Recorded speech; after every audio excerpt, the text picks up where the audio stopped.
comic book fans, and welcome to a special edition of Cammy's Comic Corner, the Weapon X episode. I'm your host as always, Cammy. Now, May 1st is a big date for a lot of comic book fans. More importantly, more of the Wolverine comic book fans, because on May 1st, X-Men Origins Wolverine hits theaters. And now I'm here in this episode to tell you a little bit about Wolverine's origins, and one book in particular that pretty much sums up all of it, that you should go out and buy anyway. So the book I'm talking about is Wolverine Weapon X, originally debuted in Marvel Presents number 72 through 84 back in 1991. It's written and drawn by Barry Windsor-Smith, and in my opinion, this is the only book that you need when it comes to Wolverine. Now, Weapon X is a program put on by the Canadian government. It's very hush-hush, very top secret. Pretty much they take people with special powers, against their will usually, and experiment on them to make them unstoppable killing machines. Some of their previous candidates are Sabretooth, Maverick, Kestrel, Deadpool, and X-23. More on Deadpool in a little bit later. After the movie comes out, I'll have an entire episode dedicated to Deadpool because I love that Merc with the Mouth. But moving on, Professor Thornton is the one in charge here, and he's the one who makes sure Logan is taken against his will. Because all they know about Logan at this point is that he has bone claws, and he has a regenerating healing factor. So, they do all these experiments on him, they hook him up to wires, and pretty much the basic goal is to bond adamantium to his skeleton, giving him the claws and making him the killing machine that we all know and love today. And of course, they have to do tests to make sure the procedure went all to plan. So they put him up against packs of wolves, he goes through them, a bear, he kills that, and even humans, and even a mountain lion at the end. And he's just an unstoppable killing machine. Nothing can take him down.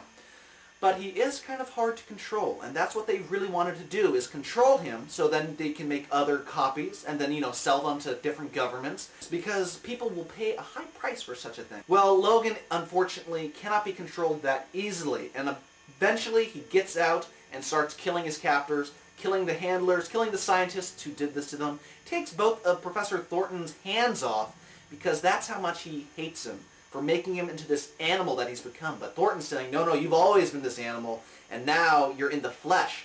Thornton at the end has to destroy Weapon X completely, because if he can't control Wolverine, then no one will. And Wolverine's not going to make this out alive. Well, we find out at the end, these are all images implanted into Logan's brain. And it shows the scientists what he would do in this situation, who he would kill first, how he would kill them. So they keep that in mind. But then Wolverine knows that these have been implanted into his mind. He kills the handlers, and sure enough, he goes through with the scenario that he always had in mind. Then we see him going off into the wilderness, only to join later, Alpha Flight, Uncanny X-Men, and X-Force. To see him in all these comics that we enjoy today. Because, let's face it, he's in like 15 titles a month, and it's kind of getting old at this point. Wait until the movie comes out, then you'll see him in 30 titles a month, and then you'll have different one-shots and ongoings. But anyway, I think Weapon X is the perfect book to read because it's the one with the definitive origin. Sure, you see a lot of other Weapon X miniseries, because if you look at Wikipedia, there's tons of different Weapon X programs going on that create more mutants, and they keep on going. Like more recently, the writer Jason Aaron is on board of Wolverine Weapon X, and that's taking place in the 616 universe, where it's been restarted again, and Wolverine has to shut it down so no other people get killed or experimented on, because if there's one person who knows what's like to be experimented on, it's Wolverine. So, after that, we're going to see his son Dakin, or Dakin, however you might want to pronounce it, seeing if he's going to go through the procedure, because right now he just has bone claws, and he's on the Dark Avengers right now, and it'd be more realistic if he has metal claws. He has the healing factor, he has the claws. Is he going to be like Dad? Only time will tell. So that's just a little bit of a rundown on what to expect, what you should be reading before you go and see the movie that comes out. I'll be doing a review on the movie, my thoughts, when I see it this weekend, and then I'll be doing an episode on Deadpool, because if there's one other candidate from the Weapon X program that people really love, it's the Merc with the Mouth, the Crimson Comedian, the regenerating degenerate. So that does it for the Weapon X episode. If you want any of the kick-ass t-shirts that you see me wearing on the previous weekly review shows, head on over to www.deadlinegraphics.net and send Kelly an email. He has tons of Marvel t-shirts, and if you want a Weapon X t-shirt, he can make you one up lickety-split.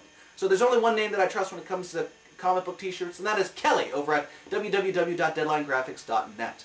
Well, I hope you enjoyed this little informational episode.